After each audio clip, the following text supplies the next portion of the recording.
মুসা কালিমুল্লাহ, যিনি আল্লাহ তাআলার সাথে এত বেশি কথা বলতেন, নামের লকব হয়ে গেছে কালিমুল্লাহ। মুসা নবী একদিন প্রস্তুতি নিয়ে তুর পাহাড়ে যাচ্ছেন আল্লাহ তাআলার সাথে, সবাই বলেন, কথা বলার জন্য।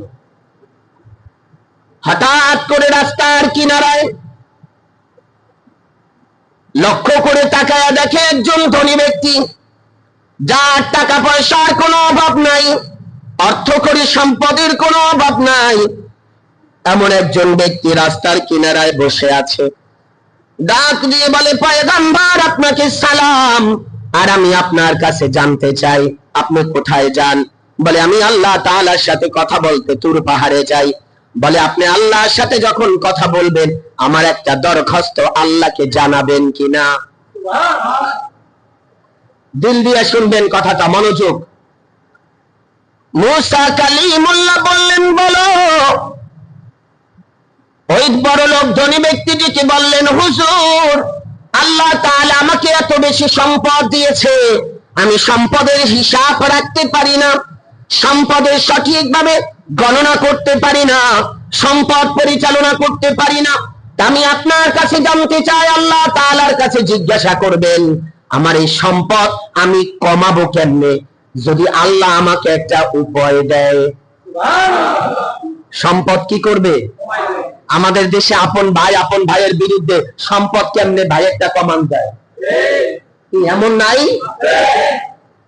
ভাই ভালো থাকতেছে বোন দেখতে পারে না, বোন ভালো থাকতেছে ভাই দেখতে পারে না, ভাই ভালো আছে ভাই দেখতে পারে না। তোর ভাগে এত কেন, আমার এত কম কেন, তোর নামে এইটা কেন, আমার নামে নাই কেন? এই নাই আর খাই, এগুলো নিয়েই দুনিয়া। অথচ খাওয়ার পরে আধা ঘন্টা 3 ঘন্টা পরেই টয়লেটে যায়, শেষ। এইটা নিয়েই মারামারি। সম্পদ কি করবে? একটু সবাই বলেন, আল্লাহ যেন আমার সম্পদ কমাইতে দেয়। কিভাবে কমাবো এমন যেন একটা উপায় বলে দেয়। আমার দেশে আছে এমন লোক সম্পদ কমাবে? যে 5 গার্মেন্টস এর মালিক, ওকার হুজুর 7 নাম্বারেরটা, ওইটা আছে না? দোয়া করেন। যার 1 ফ্ল্যাট আর একটা দরকার, যার 1 বাড়ি আর একটা দরকার, যার একটা ছেলে আছে একটা মেয়ে দরকার। আমার মানুষের শুকরিয়া দুর্বল হয়ে গেছে। মুসা কালিমুল্লাহ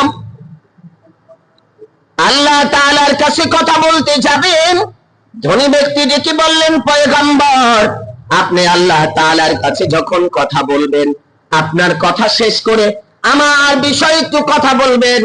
আল্লাহ তাআলা যেন আমার সম্পদ কিভাবে কমানো যায়, সম্পদ কিভাবে আল্লাহ তাআলা শেষ করে দিবেন, এমন একটা উপায় দেওয়ার জন্য।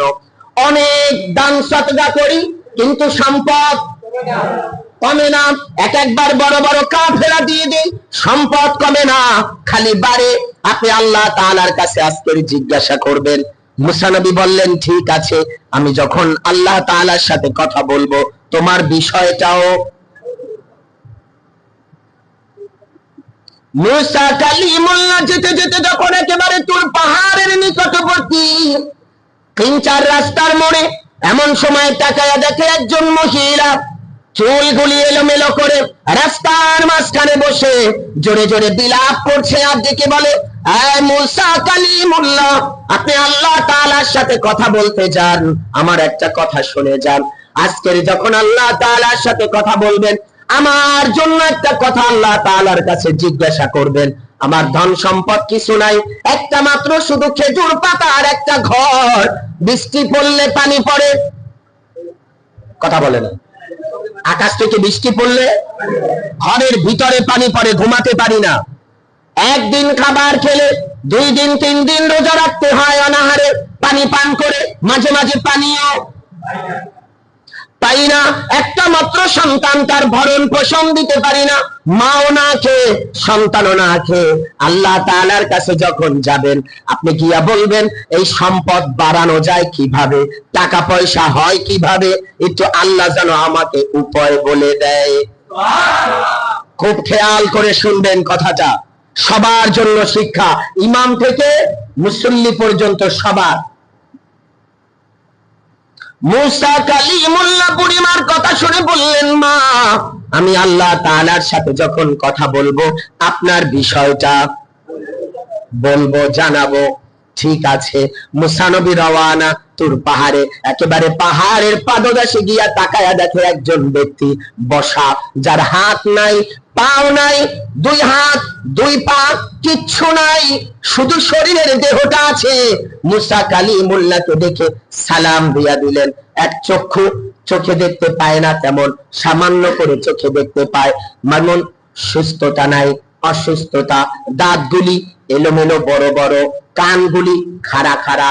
এভাবে দেখে ব্যক্তিটা ডেকে বলে, মুসা কালিমুল্লাহ আমি আপনার জন্য সকাল থেকে বসে আছি, একটু কথা বলার জন্য। বলো।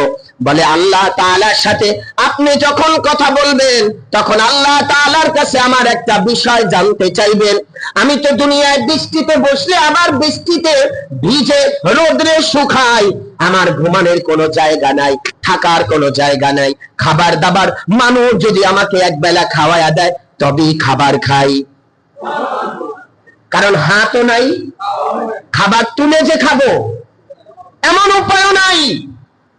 তুমি তো মনে করছো তোমার চাইতে অশান্তিতে কেউ নাই, খোদার কসম তোমার চাইতে শান্তিতেও কেউ নাই।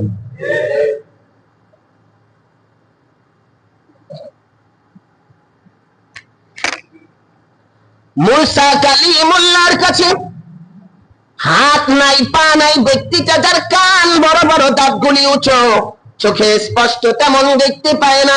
ব্যক্তিটা দেখে বললেন, পয়গম্বর আল্লাহ তাআলার কাছে যখন কথা বলবেন আমার বিষয়টাও জানতে চাইবেন।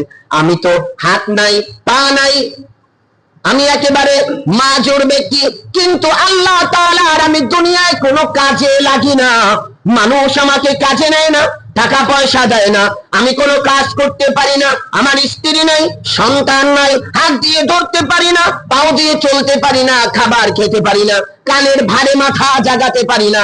এত কিছুর পরেও আমি আল্লাহ তাআলার কাছে জানতে চাই আমার আল্লাহ আমাকে কি কারণে সৃষ্টি করেছে, কারণ কি, উদ্দেশ্য কি? আল্লাহ যে আমাকে সৃষ্টি করলেন আল্লাহ কি কোনো কাজের জন্য করলেন না অযথা বানালেন, এটা আল্লাহর কাছে জানতে চাই। আপনি যখন আল্লাহর সাথে কথা বলবেন আমার বিষয়টা একটু বলবেন। আপনারা কি বলতে পারেন কথা? মুসা কালিমুল্লাহ তুর পাহাড়ে গেলেন, আল্লাহ তাআলার সাথে তার যত কথা কি করলেন, বললেন। শেষ অতঃপর আল্লাহ তাআলাকে ডেকে বললেন, আল্লাহ আজকে আমার কাছে তিনজন আমার উম্মত এসেছিল, আমি তিনজন আর তিনটা দরখাস্ত নিয়ে আপনার কাছে আসছি, আপনি কি আমাকে একটু বলবেন?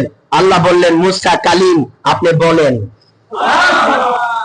খুব খেয়াল করুন, প্রতিটা ব্যক্তির জন্য শিক্ষা, ইমাম থেকে মসজিদের মুসল্লি সবার, যদি বুঝতে পারেন। আর যদি মসজিদে আইয়া জিমান আর ঘুমান আপনার কপাল। আবার অনেকে আইসা তো গল্পও করে।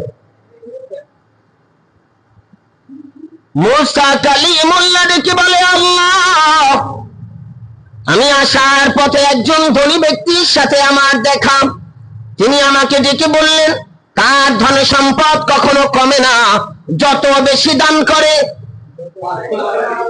তত আরো বাড়ে। আল্লাহ আপনার কাছে জানতে চাইছে তার ধন সম্পদ কমবে কেমনে, যদি এমন একটা উপায় বলে দিতেন তাহলে তিনি উপকৃত হতো, খুশি হতো। আল্লাহ তাআলা জানায়া দিলেন, মুসা কালিম আপনি তাকে জানায়া দিবেন তিনি যেন আজ থেকে যাকাত দেওয়া বন্ধ করে দেয়, দান সদকা করা বন্ধ করে দেয়, আমি আল্লাহ শুকরিয়া আদায় করা বন্ধ করে দেয়। যা পাবে শুধু না শুকরিয়া করবে, শুকরিয়া যেন আদায় না করে, তাহলে আমি আল্লাহ তার ধন সম্পদ কমায়া দিব। মুসা কালিমুল্লাহ বললেন, আল্লাহ ঠিক আছে, কিন্তু দ্বিতীয় আর একজন ব্যক্তি যিনি আমার কাছে মহিলা একজন মা জানতে চাইছে তার ধন সম্পদ হয় না, তার ধন সম্পদ হবে কেমনে? আমার আল্লাহ জানায়া দিলেন, মুসা কালিমুল্লাহ মহিলাকে বলবা গিয়া বেশি বেশি শুকরিয়া আদায় করতে, যে অবস্থাতেই থাকে যদি আমি আল্লাহ তাআলা শুকরিয়া আদায় করে, আমি আল্লাহ জানায়া দিলাম মহিলার ধন সম্পদ আমি আল্লাহ অচিরেই বাড়ায়া দিব। কয়টা? বাকি কয়জন? মুসা কালিমুল্লাহ বললেন, আল্লাহ, আর আমি আশ্চর্য একজন ব্যক্তি দেখলাম যিনি আমার সাথে কথা বলল, আপনার কাছে আবেদন জানাইলো, আল্লাহ, এমন এক ব্যক্তি যার হাত নাই, যার পাও নাই, যার কানগুলো, একটু বলেন, কথা বলেন, বড় বড় হাতির কানের মতো দেখতে দেখা যায়, দাঁতগুলো উঁচু উঁচু, চোখে দেখতে পায় না, মাথাটা অনেক বড় পাতিলার মতো। আমাদের মাথা কি স্বাভাবিক না? অনেকের অস্বাভাবিক হয় না? কিন্তু ওই ব্যক্তির মাথাটা আরো অস্বাভাবিক ছিল, দেহের চাইতে মাথার আকৃতি, গঠন বড় আকৃতি ছিল। আল্লাহ তাআলা এই ব্যক্তি আমি আসার সময় আপনার কাছে জানতে চাইছে, এই ব্যক্তি দুনিয়ায় কোনো কাজে লাগে না, নিজের হাত দিয়ে খাবার খেতে পারে না, হাত নাই, পা দিয়ে চলতে পারে না, পা নাই, চোখ দিয়ে দেখতে পারে না, চোখের আলো নাই, কান দিয়ে শুনতে পারে না, কান বড় বড় ভারের চোটে, আল্লাহ দাঁতগুলো উঁচু উঁচু, মাথাটা অনেক বড়, মাথা জাগাতে পারে না। আপনি এই ব্যক্তিকে শুধু শুধুই কি সৃষ্টি করেছেন নাকি কোনো কারণে সৃষ্টি করেছেন? ওই ব্যক্তি জানতে চাইছে। আল্লাহ তাআলা জানায়া দিলেন, পয়গম্বর মুসা কালিমুল্লাহ, আমি আল্লাহ তাআলা জানায়া দিলাম, আমি আল্লাহ জাহান্নামে একটা ছিদ্র রাখছি, একটা ছিদ্র, ছিদ্র বুঝে, একটা গোল ছিদ্র রেখেছি আমি আল্লাহ। আমি হাসরের ময়দানে, কিয়ামতের ময়দানে তামাম পৃথিবীর মানুষকে জান্নাত জাহান্নাম দিলেও এই ব্যক্তিকে দিয়া আমি আল্লাহ জাহান্নামের ছিদ্রটা বন্ধ করব। আরো জোরে, আমি আল্লাহ এই ব্যক্তির মাথা, শরীরের গঠনটা এই জন্য বানাইছি বিকৃতি করে, যাতে এই ব্যক্তিকে দিয়া জাহান্নামের ছিদ্রটা আমি আল্লাহ বন্ধ করে দিব। আর কোনো কারণ নাই, উদ্দেশ্য নাই। মুসা নবী রওয়ানা দিলেন। কি দিলেন? দিল দেন, দিল। ওয়াজ খালি শুনলেন না, কানে সুখ নিয়েন না, কথাগুলোর ভিতরে শিক্ষা কি তা গ্রহণ করেন। মুসা কালিমুল্লাহ যখন রওনা দিয়ে তুর পাহাড়ের পাদদেশে আসলেন, ওই হাত নাই পা নাই ব্যক্তির সাথে ব্যক্তিটা ডেকে বলে, পয়গম্বর, আমার বিষয় আল্লাহ তাআলা কিছু বলছেন কিনা? কিন্তু মুসা নবীর চোখের ভিতরে পানিগুলি টলমল করছে, কথা বলতে পারছে না। ডেকে বলে, তোমাকে বললে তুমি রাগ করবে, কষ্ট পাবে, গোসা হবে। বলে, না, আমার যেই যন্ত্রণা তার চাইতে বেশি কষ্ট আর নাই। আপনি বলেন, আমি অশান্তিতে থাকবো না, কষ্ট পাবো না, আমি কোনো সমস্যা হবে না, আপনি আমাকে বলে দেন। মুসা কালিমুল্লাহ বলে দিলেন, বান্দা, আমার আল্লাহ জানায়া দিছে জাহান্নামে একটা ছিদ্র আছে, ওই ছিদ্রটা বন্ধ করার জন্য আমার আল্লাহ তোমাকে সৃষ্টি করেছে। সঙ্গে সঙ্গে বান্দা মাথা মরুভূমিতে ঝুঁকা সিজদায় পড়ে ডাক দেয়, আল্লাহ, আমি এতদিন পর্যন্ত জানতাম আমাকে বুঝি আল্লাহ অযথা বানাইছে, আমাকে বুঝি কোনো কাজের জন্য বানায় নাই, আমাকে বুঝি আল্লাহ তাআলা দুনিয়ার অকর্মা বানিয়েছে। কিন্তু আজকে আল্লাহ তাআলা জানায়া দিছে তার জাহান্নামে একটা ছিদ্র বন্ধ করার জন্য। তার মানে আল্লাহ আমার উপরে এত বেশি রাজি খুশি যে আল্লাহ তার নিজের জাহান্নামের গর্ত বন্ধের জন্য আমাকে বানাইছে। এর চাইতে সৌভাগ্যবান ব্যক্তি আর কে হতে পারে? কথাটা বলার সাথে সাথে মুসা কালিমুল্লাহ এখন পর্যন্ত জায়গা থেকে নড়ে নাই, পা এখন পর্যন্ত উঠায় নাই। তাকায়া দেখে আল্লাহ তাআলা তার দুইটা হাত আবার আগের জায়গায় গজায়া দিছে। দুইটা পা আল্লাহ কুদরতে দুইটা পা দান করেছে। কানের বিবরণ ঠিক হয়ে গেছে, মাথার বিবরণ ঠিক হয়ে গেছে, চক্ষু দেখা যায়, দাঁতগুলি সুন্দর, চেহারা সুন্দর, ব্যক্তি সিজদা থেকে মাথা তুলে ডাক দিয়া বলে, আল্লাহ ব্যাপার তো বুঝতে পারলাম না। মুসা নবী আল্লাহ তাআলার কাছে দরখাস্ত জানায়, আল্লাহ এটা কেমন ব্যাপার? আল্লাহ কয়, আমি বান্দাকে বানাইছি জাহান্নামের ছিদ্র বন্ধের জন্য, কিন্তু বান্দা যখন আমি আল্লাহ তাআলার শুকরিয়া আদায় করে আলহামদুলিল্লাহ বলে সিজদায় গিয়েছে, আমি আল্লাহর কাছে এত বেশি ভালো লাগছে, তাই আমি আল্লাহ তার জাহান্নামের ছিদ্র বন্ধ করা ক্যান্সেল কইরা হাত আর পা আমি আল্লাহ দান করে কানের জায়গায় কান, মাথার জায়গায় মাথা ঠিক করিয়া আমি আল্লাহ তাকে সুস্থতা দান করে দিলাম। আর জাহান্নাম থেকে ক্যান্সেল করে আমি আল্লাহ তাকে জান্নাতি মানুষ বানায়া দিলাম। পারে কে কে কে? তোমার আমার টাকার অভাব নাই, সামান্য একটা খুদের কারণে আল্লাহর উপরে নারাজ হও?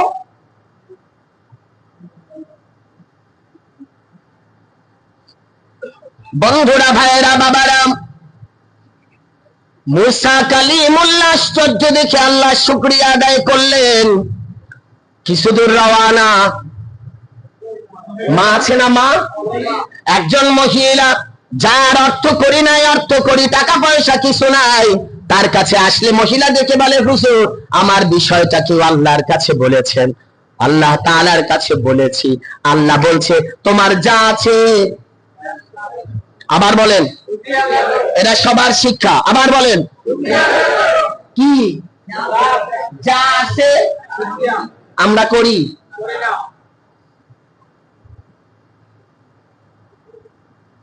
আমরা তো করছি না, আমরা তো এই জায়গায় নাই।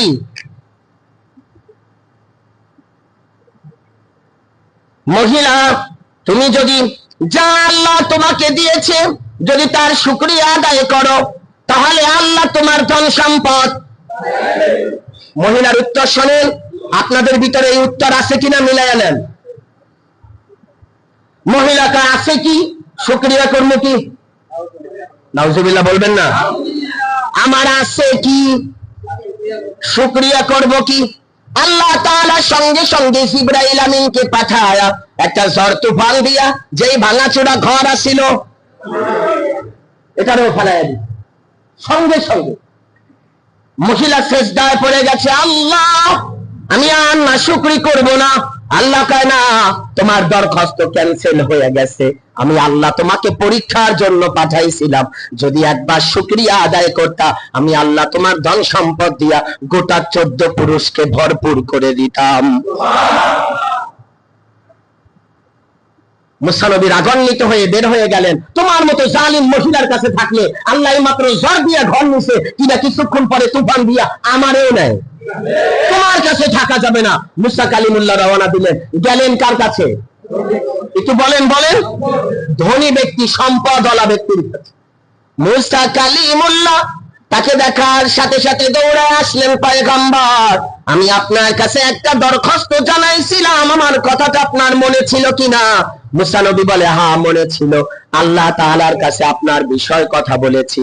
আল্লাহ কি বলছে? বলে আল্লাহ বলছে তোমার সম্পদ কমে যাবে যদি আল্লাহর না শুকরিয়া করো। বলেন কি করো? না শুকরি করো। না কি আছে কি নাই খাই না, যদি না শুকরিয়া করো, আল্লাহ যা দেয় যদি আলহামদুলিল্লাহ না বলো, না শুকরিয়া আদায় করো, তবে আল্লাহ তোমার ধন সম্পদ কমায়া দিবে। বেচারি মুসা নবী দাঁড়ানো, দৌড়াইয়া ওযু বানায়া নামাজের মুসাল্লা বিছায়া একটা সিজদা লাগায়া দিছে। ডাক দিয়া বলে, আরশের মালিক আল্লাহ, আপনি আমাকে ভালো রেখেছেন, সুস্থ রেখেছেন, ধনী বানাইছেন, অর্থ সম্পদ দিয়েছেন, দান করার মতো তৌফিক, যাকাত দেওয়ার মতো তৌফিক, মানুষের খেদমত করার জন্য তৌফিক দিয়েছেন, আমি কি আপনার শুকরিয়া আদায় করব না? তাই ওযু বানায়া 2 রাকাত শুকরিয়ার নামাজ আদায় করে দিলাম। আল্লাহ সাথে সাথে জানায়া দিলেন, পয়গম্বর মুসা কালিমুল্লাহ আমি আল্লাহ তার ধন সম্পদ আরো 10 গুণ বাড়ায়া দিলাম। কয় গুণ? আগেরটাই গুনতে পারে না, কথা কয় না, আগেরটাই। তাহলে এখনেরটা কি হবে? সুবহানাল্লাহ বলেন। আল্লাহ বললেন পয়গম্বর আমি আল্লাহ তার ধন সম্পদ আরে 10 গুণ বাড়ায়া দিলাম, তিনি আমার এমন শুকরিয়া আদায় করেছে আমি আল্লাহ তাআলা আজকে তার শুকরিয়াটা সাথে সাথে কবুল করে নিয়েছি। যাও আমি আল্লাহ তার ধন সম্পদ বাড়ায়া দিলাম, স্ত্রী সন্তানে বরকত দিলাম, সম্পদের হেফাজতের জিম্মা আমি আল্লাহ তাআলা নিয়ে নিলাম। কি শিখলেন আর কি বুঝলেন? 3 জনের ঘটনা, আপনার আমার নাই, কথা বলে না। এই 3 জনের ঘটনার ভিতরে আমাদের জীবনের মিল নাই। কত মানুষ টাকা স্ত্রী সন্তান আছে সব আছে, সামান্য অসুস্থ থাকলে কয় খোদায় আমারই দেখে, আর দুনিয়ায় কাউরে দেয় না, আমারই দেয় না।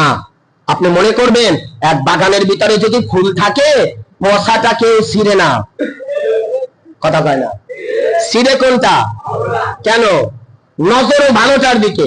আল্লাহ যাকে পছন্দ করেন, আল্লাহ যাকে ভালোবাসেন, আল্লাহ যার দিকে কুদরতি নজর দেন, তাকে দিয়েই আল্লাহ পরীক্ষা করেন, তাকেই আল্লাহ বিপদে ফেলান, তাকেই আল্লাহ সমস্ত সমস্যাগুলি দেন। আপনি বলেন তো যদি এমনটা না হতো ইব্রাহিম নবীর মতো জাতির পিতাকে কেন আল্লাহ আগুনে ফেলাবে? একটু উত্তর দেন। কারো জানা থাকলে বুকে হাত দিয়ে উত্তর দেন। নবীর মতো একজন জলিল কদর পয়গম্বরকে কেন আল্লাহ আগুনে ফেলাবে? কেন তাকে পৃথিবীর 10টা শ্রেষ্ঠ পরীক্ষা করবেন? আপন সন্তানকে কেন তলোয়ারের নিচে কুরবানি করতে নিবেন? কথা উত্তর আছে? আদম নবী কেন তার আপন 2 সন্তানের ভিতরে ঝগড়া করে এক সন্তানকে আপন সন্তান হত্যা করে দিবে? 360 জোড়া সন্তান দান করবে, সুবহানাল্লাহ কয় না? কত জোড়া? আপনার আমার কয়জন? বুঝতেছেন আমার কথা? আমার নবী সমস্ত নবীদের মাথার তাজ, কেন রহমতের নবীর 3 জন সন্তান শহীদ হবে? কেন 2 জন কন্যা সন্তান প্রাপ্তবয়স্ক মানে মুরব্বী হওয়ার আগেই তারা দুনিয়া থেকে চলে যাবে? কেন তাদের ঘরে নাতি পুতি সব আল্লাহ দুনিয়া থেকে নিয়ে যাবেন? কেন রহমতের নবী কামলিওয়ালার গোটা পরিবারের উপরে অত্যাচার জুলুমের রোলার চলবে? কেন? নবী গুনাহ করেছেন বেশি? না দোস্ত আমার, যত বড় পরীক্ষাও